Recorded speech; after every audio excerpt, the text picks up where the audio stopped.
观众，大家好，欢迎大家收看今天的课程。今天要复习同学们从前学过的文法。今天呢，很高兴邀请到 Alan 老师。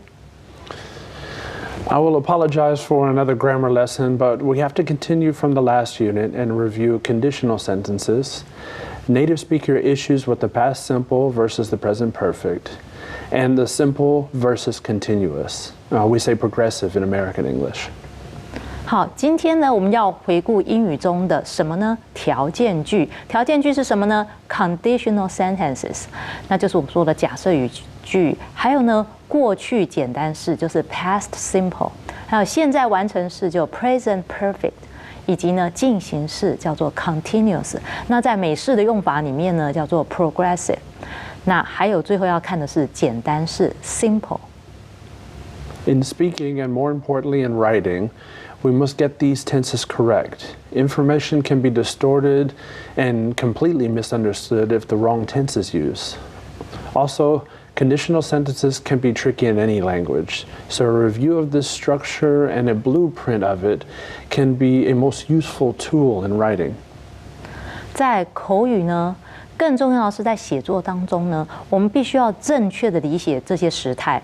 如果使用了错误的时态，那你想要表达的讯息呢，就可能被 distorted， 就是被扭曲了，并且呢，可能会完全的被误解。此外呢，这个条件句啊，这种句型啊，在任何的语言当中啊，都是很棘手的。因此呢，我们要现在来对这些英文的这个结构来进行复习，那你的写作当中就会变成一个很好的工具。So there's an expression in English, and it's the devil is in the details. So we can manipulate tenses in English to convey information in a way that will make the recipient understand something other than the truth. 那我们在英文当中啊，有一个说法叫做“魔鬼藏在细节里面”。那这句话 ，the devil 就是魔鬼 ，is in the details 就是细节。那意思是什么？就是呢，我们在这个英文啊，我们可以操弄它的这个时态，来表达让读者知道，或是让听的人觉得说他听到的是事实的真相，可事实上又不是真相。这样。Now, normally that would be called a lie.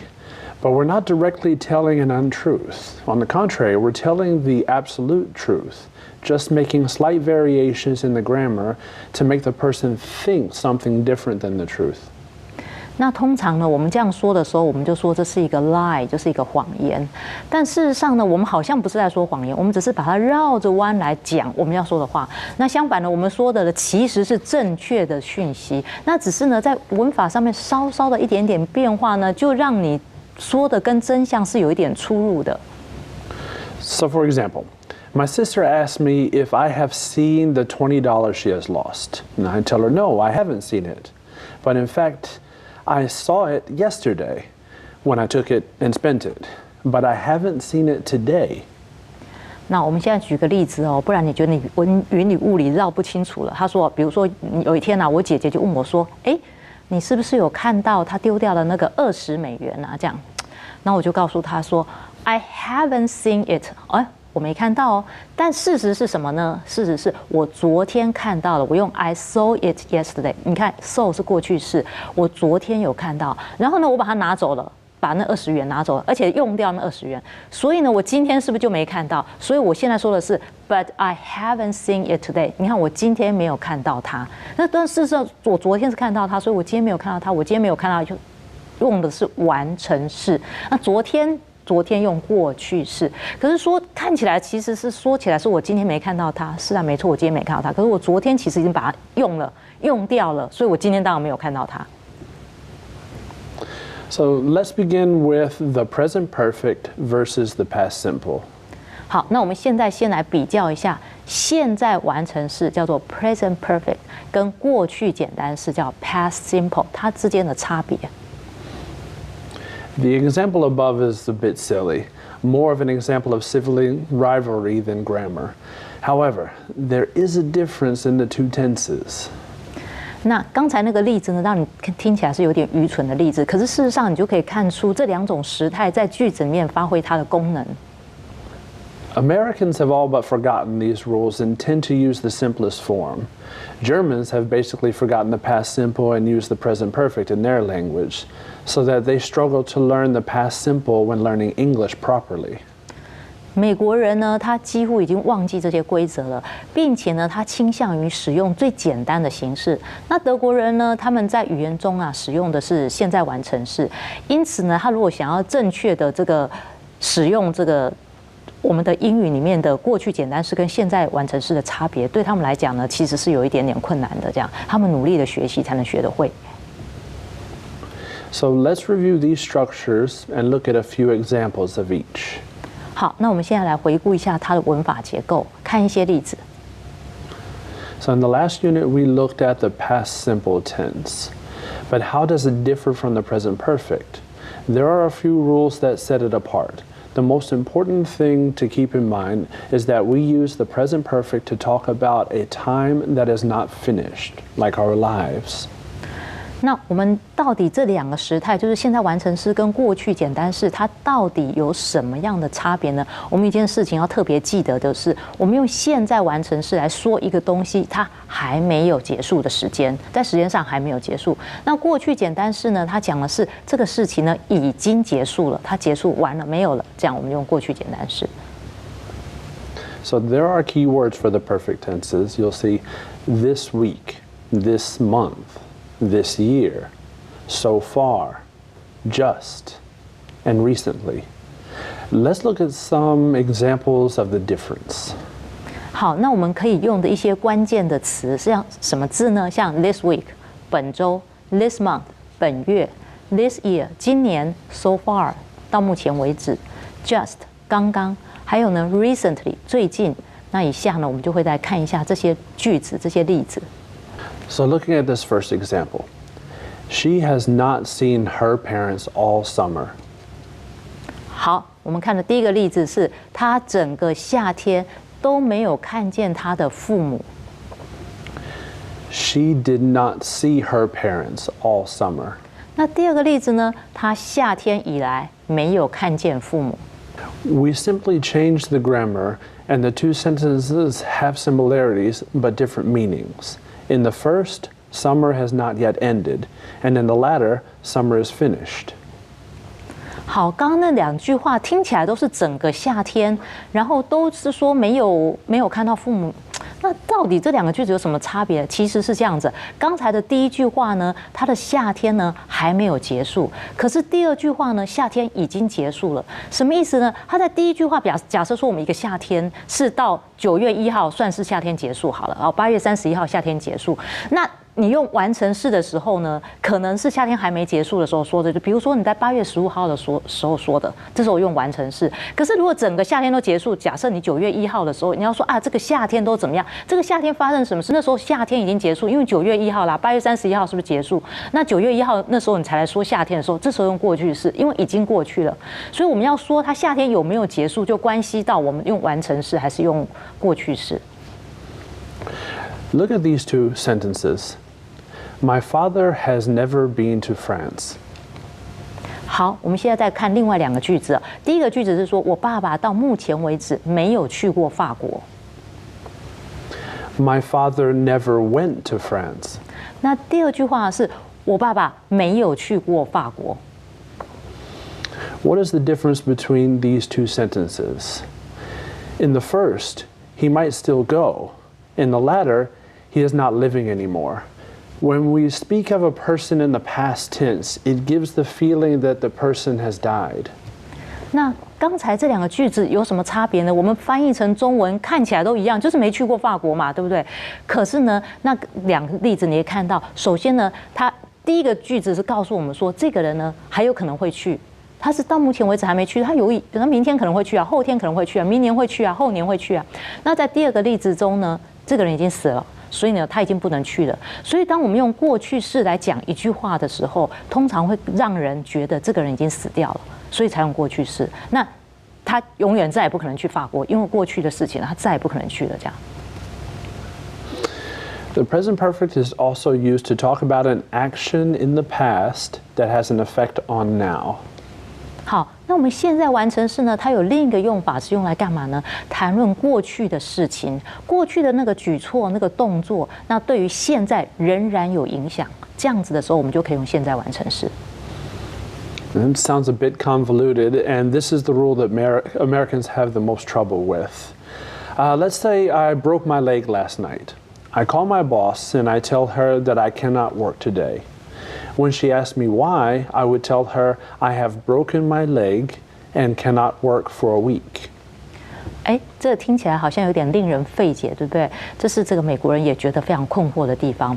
那假设说呢，我昨天晚上把腿摔断了，那今天呢，我就打电话告诉我的老板说，告诉他说，我今天不能去上班哦。然后他就问说，为什么你不能上班呢？我就告诉他说，我已经摔断腿了，所以1个星期不能工作。这个时候呢，我们就用现在完成式。为什么用现在完成式？因为你摔断腿的这件事情对现在是有影响，对现在什么有影响？就是工作啊。因为我摔断腿，所以不能工作，所以我们才用现在完成式，对现在有影响。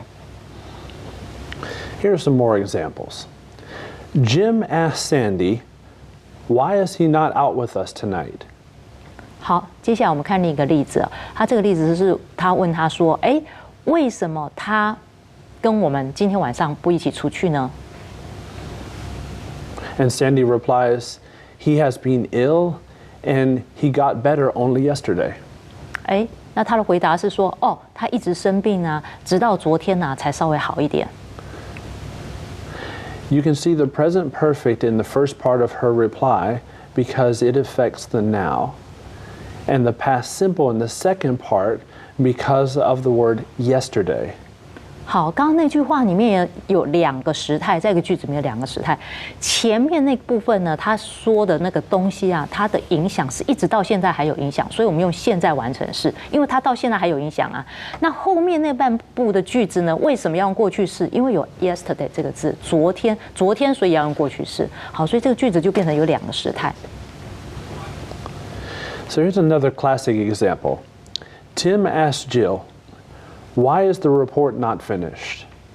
好，那我们现在看另外这个经典的例子他就问你说，为什么这个报告到现在还没有完成呢？ Jill replies, "I have been out of the office." 那就有他的 replies， 他的回答就说因为我一直不在办公室。那这里呢，我们要注意的就是你的一直不在办公室，为什么要用完成式？因为它对于你现在是有影响。现在的影响是什么？就是你报告写不完啊。你因为不在办公室不能写报告，对不对？所以你这个不在办公室这件事就对现在是有影响的，所以就完成式。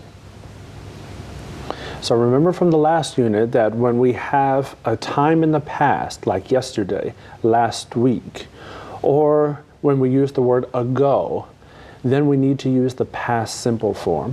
好，那这就是复习一下上一章我们有说过啊，哪时候呢我们要用过去式？比如说你遇到昨天这样的字眼啊，上周这样的字眼啊，以前啊，像这些字的时候，我们要用过去式。Okay, now that we have reviewed that, we can look at the difference between simple tenses and continuous tenses. 好，接下来我们要解释的呢是简单式，就是 simple tenses。还有呢 ，the continuous tenses 就是进行式，它们之间的差别。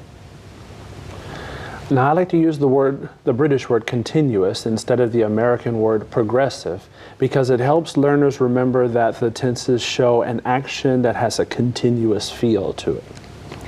好，那我们在这里为什么要选择这个 continuous 这个字，而不是用这个 progressive 这个字 ？progressive 是美式的用法 ，continuous 是英式的用法。为什么要选择英式的用法呢？是因为我们让你觉得有这个 continuous 有这种继续的感觉，所以你不要会记得它是进行式，有一直在继续。Now, examples of this will be better than trying to give you long-winded explanations. 好，那我们现在就用范例来解释，可能更加清楚。So here are some present tense examples. 好，我们现在先看一下这个 present tense， 就是现在式它的例子。I am working on a big project. 我正在做一个大的计划。I work on a big project. 我在做一个大的计划。The first sentence shows a continuous action at the moment, while the second shows what is done regularly. 好，那第一个例子为什么用进行式？那第二个例子为什么用现在式呢？最主要是这样，第一个例子让你觉得说啊，这个动作是一个持续的动作。那第二个例子呢，是它是一个定期执行的，好，定期都执行的事情。这时候我们用现在式。Now let's look at some past tense examples. 好，我们现在看一下过去式的一些例子。She was cooking when the phone rang. 电话响的时候呢，她正在煮饭。She cooked, the phone rang. 那接下来这个例子呢，有两句话，两句话都是用过去式。她在煮饭，电话响。The first sentence shows a continuous action that was interrupted by the second action. In the latter example, there are two actions in two different sentences, and it is not known which happened first. 好，那我们刚刚那个例子的第一个范例里面，它有两个部分，对不对？第一个部分它是一个动作呢，是连续的。这是什么动作呢？它的煮饭连续，对不对？连续煮，连续煮，然后呢被第二个动词怎么样中断了？就是电话响那个中断了，所以那个连续的那个动作呢用进行式，然后那个中断别人的那个用什么？用过去式。然后呢后面的第二个例子呢，那第二个例子里面两个都用过去式，那你这样就看不出来谁是先发生的，谁是后发生，反正两个都是过去式，这样就比较不能让读者或是听众能够了解说，哎，到底谁先发生，谁后发生。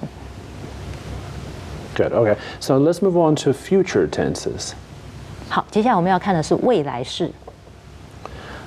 I will stay in a hotel on my next holiday. 好，第一个例子是下一个假期我会住在一个旅馆。I will be staying in a hotel on my next holiday. 那第二个例子是我下一个假期会住在一个旅馆，听起来很像哦。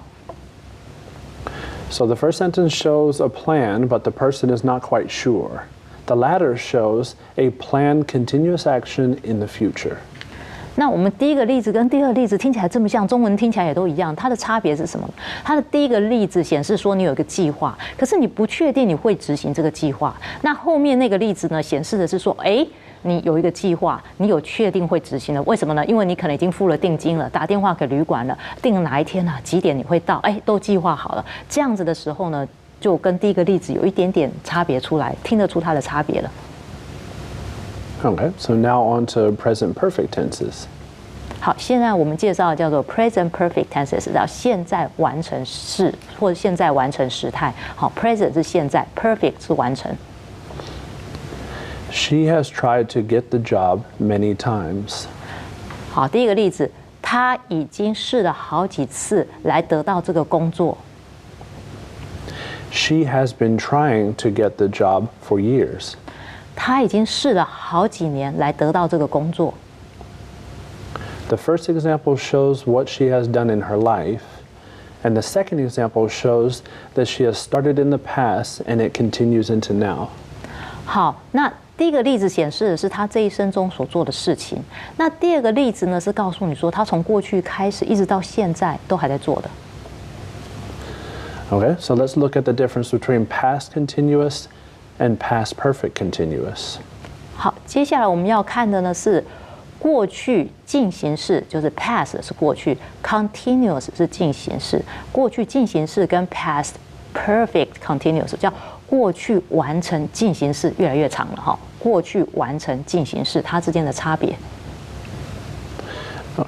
So they were waiting for the bus when it started to rain. 好，第一句话是开始下雨的时候呢，他们正在等公车。They had been waiting for the bus for 10 minutes when it started to rain. 那第二个例子告诉我们的是，当开始下雨的时候呢，他们已经等公车等了10分钟了。The past continuous shows a simple action that was interrupted by another simple action. 好，第一个例子是告诉我们说，有一个东西正在进行，可是呢，它被一个东西打断了，被打断了，这样有一个进行的东西，然后被打断了。那等公车这件事情被下雨这件事打断了。The past perfect continuous shows a continuous action that took place for a duration of time being interrupted. 那第二个例子呢是告诉我们说，这个连续的动作啊，已经持续了一段时间，然后才被打断，就是等公车等了一段时间才被打断。哎，没有说接下去还要继续等公车哦，这没有说哦，我们不知道，但等公车等着一段时间被打断了这样。Now, there are several more, but the ones we have just talked about are necessary for the purpose of an introductory writing course. The next book will go into a bit more detail. However, I would again recommend getting an advanced grammar book that has examples in both English and your native language for comparison. 好，那如果大家想要对这个文法有更加了解，可能可以去买一本文法书来进行更多的研读。The next grammar I want to discuss is conditionals. They can be a bit tricky in any language. They're used to talk about scientific hypotheses, simple laws of nature, to explain what would happen in an unreal situation, or to convey hindsight. Again, I will avoid long explanations and just give you examples. 好，接下来我们要讲的是 conditional， 就是我们说的条件句。那刚才呢 ，Alan 老师有说条件句是很复杂的，那特别有提到一个字叫做 hindsight， 就是事后的见解这个字，就是让大家介绍一下这个字。那我们为了避免这些冗长简述，所以我们就直接来看例子。So the first is the zero conditional, or is also called the present real conditional in some grammar books. 好，第一个我们要看的叫做零条件句，叫 zero 这个字是零 ，conditional 是条件句，这叫零条件句。它是用来表示有一些情况必然发生的结果，也就是说每次发生同样的这种情况，都会得到同样的结果。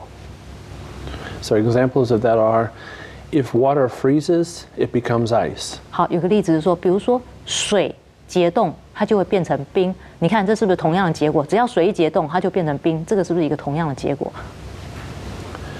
If it is about to rain, the barometric pressure goes up. 好，下一个例子说，如果要下雨的话，这个大气压力就会上升。barometric 这个字叫大气压力。And my favorite example, if I am really hungry, I like to eat fast food. 好，那这个例子外国人最喜欢。如果我饿了，我就喜欢怎么样吃素食。All right, next is the first conditional, also referred to as the present or future real conditional. 好，接下来我们要看的叫做 first conditional， 这叫第一条件句。那第一条件句它表示的是用来表示什么呢？会发生的结果。比如说有个情况，然后通常会发生什么结果？那第一条件句它这个情况的句子呢，它会用现在简单式，就是 simple present tense。那它这个结果的地方，它会用什么呢？它会用简单未来式，就是 simple future tense。所以它的句型就是我们现在看到这个 if。加上一个主词，加上现在式的动词，然后它的主要子句会是什么呢？主词加上未来式的动词。Okay, so examples of that are, if we need to, we will have a meeting. 好，那例子是说，如果有需要的话，我们就会开个会。所以你看前面用现在式，后面用什么呢？用未来式。If she calls, I will let her know. 假如她打电话的话，我会让她知道。If they are up to it, we will go hiking. 假如他们有意愿的话，我们就会去旅行。Now, it's a bit more complicated with the second conditional or present unreal conditional. 然后下一种比较更加复杂一种，这种叫 second conditional， 叫第二条件句。那它是带有一种假设语气的，表示呢这个句子描述的这种情况呢，它是不太会发生的，不太会发生这个结果。那第二条件句呢，它的这个情况的这个地方呢，它用的叫做什么呢？叫做 simple past tense。那它的结果的地方用什么呢？它是主词 verb 前面会加上一个什么呢？会 would。就 would 后面加上一个原形动词的一个 verb， 好 would 加上原形动词，所以它整个句子看起来会是怎么样？就是有 if 加上主词加上过去式的动词，然后接下来是主要子句里面是主词加上 would 加上原形动词。So examples of that would be, if I had more money, I would buy a new motorcycle. 如果我有更多的钱的话，我就会买一辆新的摩托车。你看这个 if 里面子句里面呢，它是用的是什么？用过去式 had。那它的主要子句呢 would 加上原形动词 buy， 看到了吗？ If she were a better boss, we would be more inclined to work harder. 好，那这个句子里面，他如果是一个比较好的老板，那我们会倾向于更加努力工作。你看这个 were 是不是一个过去式的动词？那后面主要子句用什么呢？用什么 would 加上原形动词 be， 对不对 ？would be would 加上原形动词。If I were you, I would invest more. 好，这句话是如果我是你的话，我会投资更多。你看 if 的子句里面是 were 过去式，对不对？然后主要子句呢是 would 加上原形动词 invest 投资这个字。So in these conditional sentences, it is better not to use the word was. In modern English, you hear it quite often, but it's not correct. Again, it's okay in creative writing, but in the academic level, writing it is unacceptable. 好，那我们在这个条件句当中啊，我们用的过去式，我们不要用我们一般用的过去式 was， 要用 was 的地方，你要用 were 这个字来代替，不要用 was。那先来，你偶尔也会听到人家这样讲，但是事实上它是文法上是错的，只是有人会这样讲，但它是错的。Okay, now the most complicated, the third conditional, or the past unreal conditional. 好，这最后一个情况更加复杂，叫第三条件句。那第三条件句呢，也是一种假设语气，它假设的是已经过去的事情，然后它假设当时的情况，然后就造成了一个结果。那这种句型里面呢，它的这个句子呢是要用这个简单过去完成式，叫 simple past perfect tense， 叫简单过去完成式。那它的结果的句子用的是什么呢 ？would 加 have 加上 PP。好，所以它的句型看起来会是这样的。if 加上主词加上 had 加 PP， 然后后面那个主要子句呢是主词加上 would 加 have 加上 PP。 So an example of this grammar is, if he had not forgotten his key, he would not have had to wait outside in the cold for an hour. 好，那这个例子呢，它翻译是这样：假如他没有忘记钥匙的话，我们就不会在寒冷的外面呢等了1个小时。那事实是什么样呢？他忘了钥匙，所以呢，大家得等1个小时。Another example, if there had been more money in the account, we would have bought her the toy. 啊，这个例子是呢，如果账中呢有更多的钱，我们就会买玩具给他。可是事实上呢，你的账里面就是没有钱，因此也没有办法买玩具。And another example would be, if she had brought an umbrella, she would not have been cold. 好，下一个例子是，如果他带了伞，他就不会感到寒冷。那事实是什么呢？他没有带伞，所以非常冷。So these sentences can be written in the opposite order, nullifying the comma. This you will practice in exercises at the end of the unit. 好，那这些句子呢都可以顺序相反的写，什么意思呢？就是说呢，你可以把主要子句放前面，然后 if 的那个子句放到后面。那如果是这样情况下，你中间就不用那个逗号 comma， 就是可以省略这个逗号了。An example of that last would be, she would not have been cold if she had brought an umbrella.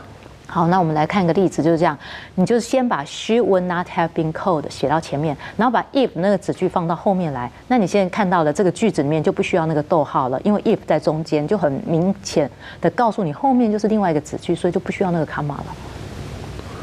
Okay, so finally, proper grammar has a dynamic effect on your writing. You have to make sure that the right message is being conveyed. You want to make sure that it is very clear what you want the reader to think and feel in the right time and in the right order. Confusing your reader is obviously absolutely the last thing you want to do. 正确的文法呢，可以让我们的讯息传达得更正确。那你在写作的过程中呢，也会让读者感到正确的思考和内容应该是什么。那今天呢，非常感谢 Alan 老师来参与我们今天的节目。那也很感谢大家收看今天的课程，下个礼拜再见。